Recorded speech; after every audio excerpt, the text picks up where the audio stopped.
kami dari SMA Metodi, kami dari kelas 11 M2, kami datang ke sini untuk melakukan penelitian tentang latar belakangnya Museum Pematang Siantar.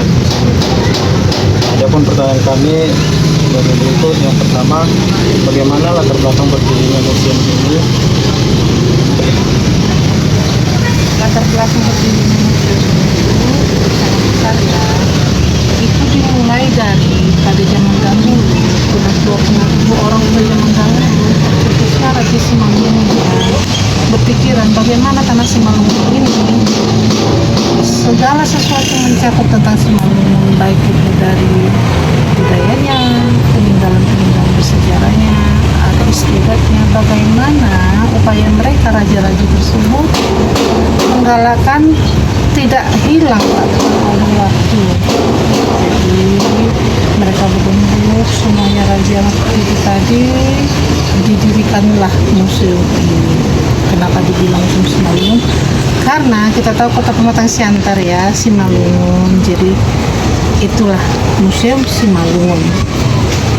Terima kasih Bu. Pertanyaan yang berikutnya, Siapa saja tokoh yang berperan dalam pendirian museum ini? Sangat banyak ya, banyak tokoh. Terlebih yang paling utama, tokoh yang benar-benar bersejarah yaitu Raja Marpitu. Itu yang tokoh utama, dan juga lebih juga dari tokoh pemerintah, tokoh masyarakat, tokoh harga, bahkan masyarakatnya sendiri langsung turut serta untuk membangun museum Simalungun kita ini. pertanyaan yang berikutnya, Apa tujuan utama didirikannya museum Simalungun ini?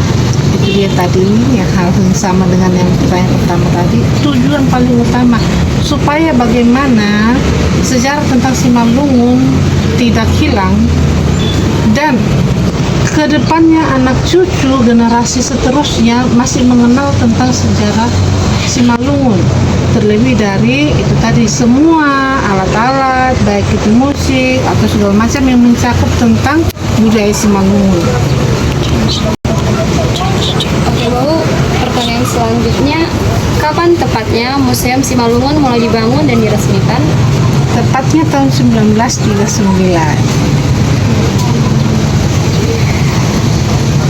Dan pertanyaan selanjutnya, bagaimana kondisi museum pada awal berdirinya dibandingkan dengan sekarang? Kalau awal berdirinya pastinya ini ya, sebenarnya belum semua barang-barang yang di sini itu lengkap seperti saat ini. Ya, kurang lebih dari 900 pieces ada di sini barang-barang peninggalan sejarah tentang Simalungun, baik dari benda alat memasak, alat memancing, alat musik, alat manen, pandai besinya, bahkan alat olahraga, bahkan pakaian adatnya sendiri di sini tersimpan rapi. Sudah kita lihat, kita buat sengaja sekat-sekat ke lemari biar lebih awet lagi dan ketemu lagi ke depannya anak cucu kita nanti. Begitu. Lalu pertanyaan selanjutnya, koleksi apa saja yang paling penting atau paling bersejarah di dunia ini? Koleksi yang paling penting, semuanya penting ya, karena dia mencakup sendiri-sendiri. Dalam arti, contohnya musik, itu juga musik, ada gondrang, ada gong, ada husapi, dan yang lainnya. Contoh dari segala pertanian, dari berburu, sangat benar-benar kalau kita lihat di perlemari tadi sangat tradisional ya, beda dengan yang sekarang modern ya. Jadi tadi sudah jalan-jalan adik-adik semua sudah melihat satu persatu, sangat berbeda. Jadi Pertanyaan berikutnya, apakah museum ini juga digunakan untuk penelitian atau pendidikan? benar, itu sangat benar. Bahkan anak-anak kampus sudah datang kemari hanya untuk meneliti. Contohnya yang di sebelah sini, piringan atau kuali disebut bahasa Simalungun, balangannya ini mereka benar langsung menyentuh itu untuk diteliti. Bahannya apa, diameternya berapa, terbuat dari apa, tadi, karena nggak semuanya dari bahan metal asli, ada juga dari bambu, ada juga dari rotan, bahkan alat untuk berburu kita sudah lihat sebelah sana tadi, langsung benar-benar gading gajah ya. Ada juga asli dia tanduk rusa, dan itu benar-benar asli itu alat berburu. Begitu. Jadi banyak yang datang kemari untuk meneliti, bahkan orang luar negeri sendiri mereka ingin belajar kemari.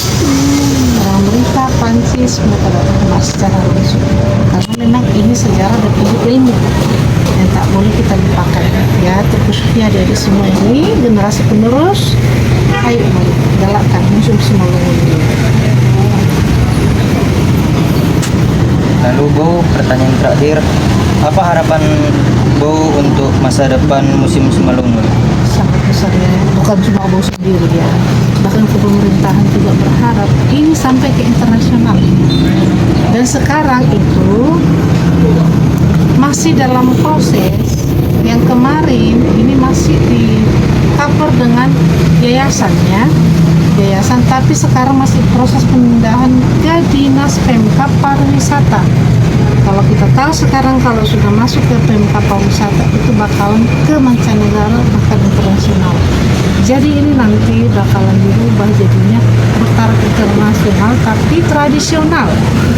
Seperti itu. Apakah lampunya jadi mewah dibuat biar unik dia, tapi tak merubah wujud aslinya. Dalam arti contohnya ini kasihkan hijau, nggak boleh kita rubah dengan seng ataupun plafon yang gimana, tidak boleh. Karena memang seperti inilah bentukan rumah Raja Simalungun pada zaman dahulu ya. Tidak boleh dirubah.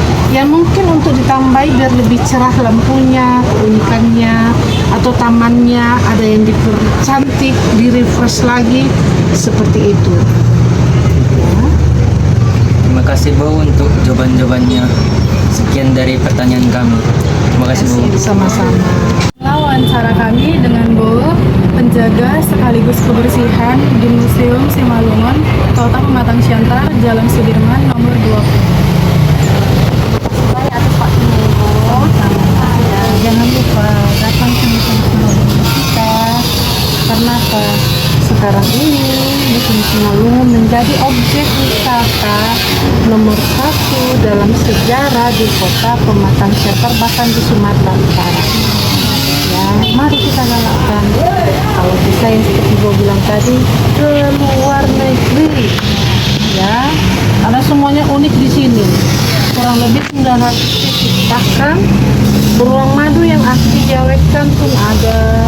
Juga lihat tadi kan, patung yang asli juga ada.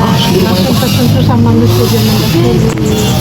Sampai jadi ukiran pun ada, ya. Terima kasih Bu. Terima kasih ya.